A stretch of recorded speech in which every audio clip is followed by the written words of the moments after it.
Motor निकालने गए युवक की कुएं में गिरने से मौत।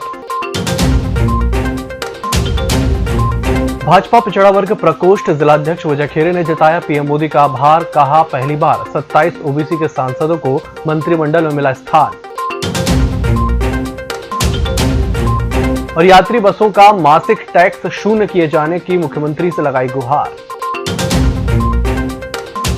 नमस्कार, बालाघाट लाइव के इस बुलेटिन में आपका स्वागत है। मैं हूं आपके साथ आकाश। अब देखते हैं खबरें विस्तार से।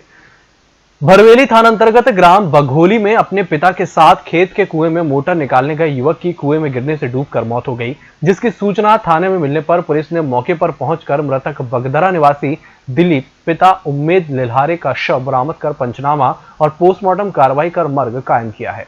बताया जा रहा है कि मृतक के बड़े भाई की पहले ही मौत हो गई थी और ये इकलौता पुत्र था। बघोली में जो एक घटना घटी है, एक कुआं था, उस कुएं में दिलीप करके लड़का था, लिल्लारे, उम्र करीब उसकी 20 वर्ष के लगभग थी।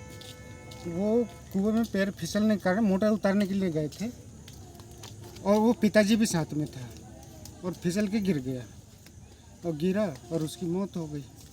आपको घटना की जानकारी किसने दिया?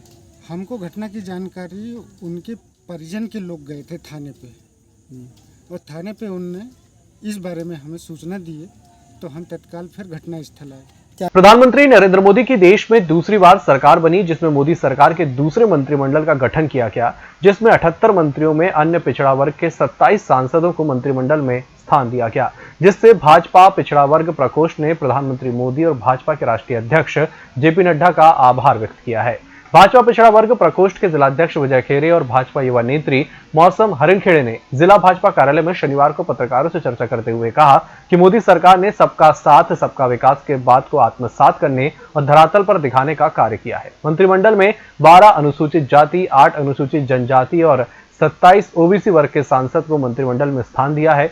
यह भारत के इतिहास में पहली बार हुआ है कि अन्य पिछड़ा वर्ग के इतने सांसदों को स्थान मिला है। अभी जो नए मंत्रिमंडल का गठन हुआ, उन सभी मंत्रियों को मैं शुभकामनाएं हार्दिक बधाई देता हूँ। भारतीय जनता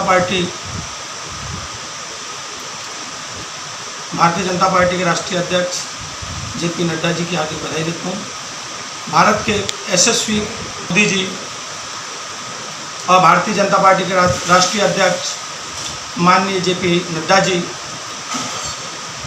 भारतीय जनता पार्टी में पिछड़ा वर्ग के जो अभी 27 मंत्री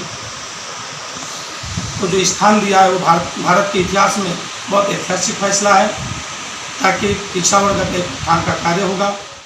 30 मई 2019 में उन्होंने प्रधानमंत्री के रूप में शपथ ली, उनका मंत्रिमंडल का गठन हुआ।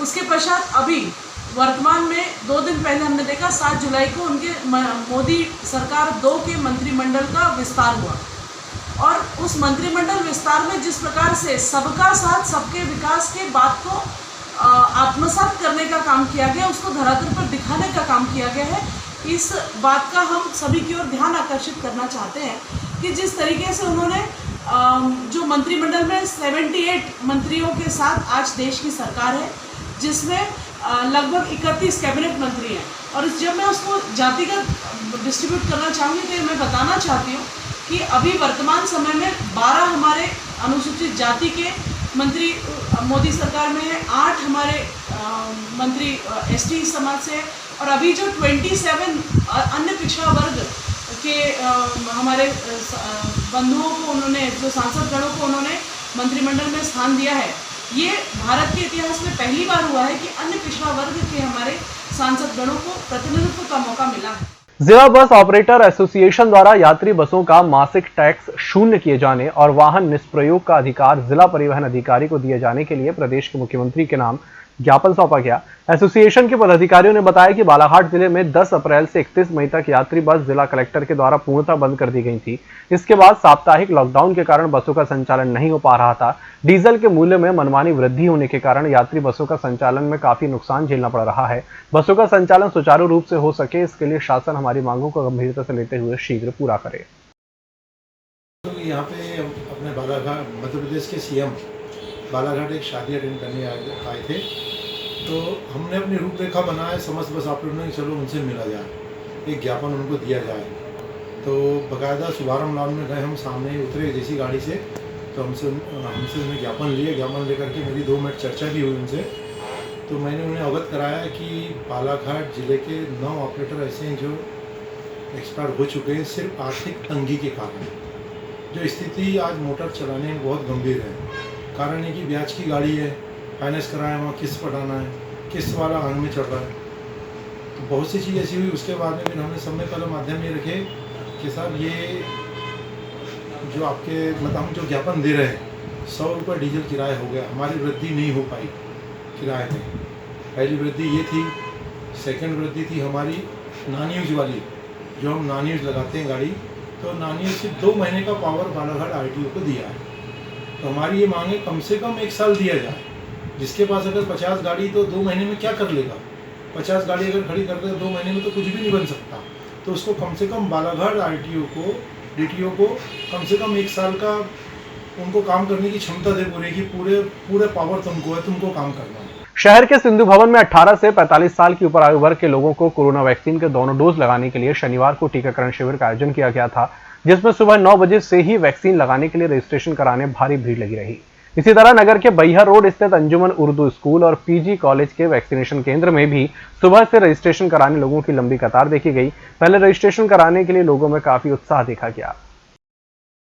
जिला फल सब्जी विक्रेता संघ बालाघाट द्वारा 11 जुलाई से पौधरोपण अभियान चलाया जा रहा है, जो 1 माह तक चलेगा। पौधरोपण अभियान का शुभारंभ 11 जुलाई की सुबह 10 बजे वार्ड नंबर 29 इतवारी बाजार में किया जाएगा। इस संबंध में संघ के अध्यक्ष राकेश सेवईवार ने शनिवार को सर्किट हाउस में पत्रकारों से चर्चा में बताया कि संगठन के द्वारा पौधरोपण के अलावा कोरोना की तीसरी लहर की आशंका को देखते हुए 7.5 लीटर वाली 12 ऑक्सीजन मशीन ग्रामीण अंचलों में कोरोना के समय मरीजों की सेवा करने वाले डॉक्टरों को प्रदान की जाएंगी।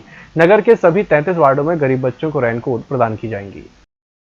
कि अभी हम 2 साल से कोविड-19 के उसमें चल रहे हैं और ऑक्सीजन की कमी, लोगों को फंड की कमी, बहुत सारी ऐसी जो दिक्कतें बालाघाट में और पूरे देश में आ रही है, उसी को लेके हम लोगों ने भी सब्जी संघ विक्रेता संघ ने कुछ पहल की है, जिसमें हमारा 11/7/2021 से वृक्षारोपण का कार्यक्रम 1 महीने के लिए चलाया जा रहा है। उसी हमारे ये कार्यक्रम 1 महीने तक के चलेगा। वो 4 चरणों में हमारा कार्यक्रम रहेगा। पहले वृक्षारोपण है, फिर उसके बाद ऑक्सीजन मशीन, जो हमने 12 मशीन लाए हैं ऑक्सीजन, वो जो डॉक्टर जिनने सही में कोविड के समय में शहर में तो सारी चीज़ की व्यवस्था हो जाती थी, पर गांव ऐसे कोई जैसे हमारे भटेरा गांव हो गया, कोसमी हो गया, ऐसी कई जो जगह है जहाँ डॉक्टर ऑक्सीजन से कई लोगों को मरते हुए हमने देखा है।